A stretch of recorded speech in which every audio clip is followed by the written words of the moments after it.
We now have a date for the referendum on an Aboriginal and Torres Strait Islander voice to Parliament.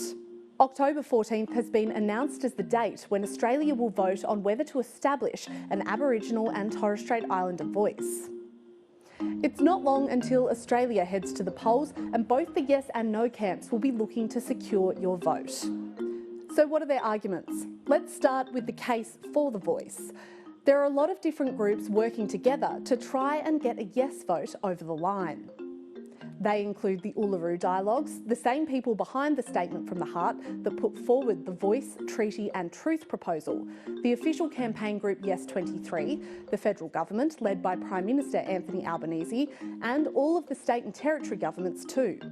The Yes case also has the support of some of the most recognisable organisations and companies in Australia, including Qantas, the AFL, Telstra and the Commonwealth Bank. There are two main arguments from the Yes case for creating the voice, and that's respect and recognition. We've been trying for a long time to get, acknowledgement, recognition, or to be included in the political life of the nation and be part of it. Those behind the vote have been campaigning for change for many years. They say Aboriginal and Torres Strait Islander people deserve a say in matters that affect their lives, and that governments should have to consult with a representative body on laws and policies that affect them.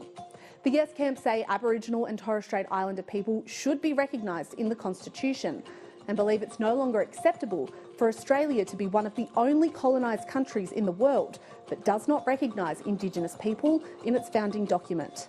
The recognition they want is an enshrined voice, meaning it's permanent and can't be removed without another referendum. I expect the Voice to be an independent, grassroots body that brings the views of Aboriginal and Torres Strait Islander Australia to the Parliament. That's its job. Now let's take a look at the No campaign.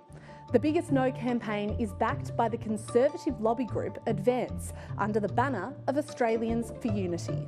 Spokespeople include Warren Mundine and Shadow Indigenous Australians Minister Jacinta Nampijinpa-Price. We're only this far apart. Everyone wants to recognise Aboriginal and Torres Strait Islanders in the Constitution, but tying it up to this voice where they could have sat down and have a conversation.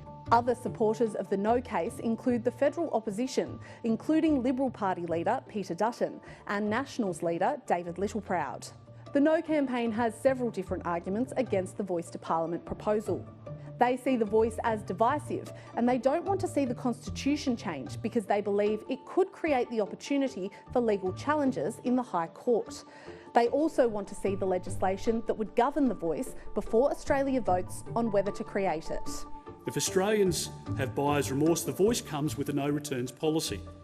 It's here to stay, and yet this institution hasn't even been road tested. There is also a secondary No movement known as the Progressive No, championed by Independent Senator Lydia Thorpe and the Black Sovereign movement she represents in Parliament. This is not a new movement. It is just that we have never had a platform nor an audience willing to listen before. The Progressive No doesn't support the Voice, but for very different reasons to the Australians for Unity campaign. They want to see action on treaty ahead of the Voice because they believe that process would be more successful in improving the lives of Indigenous Australians.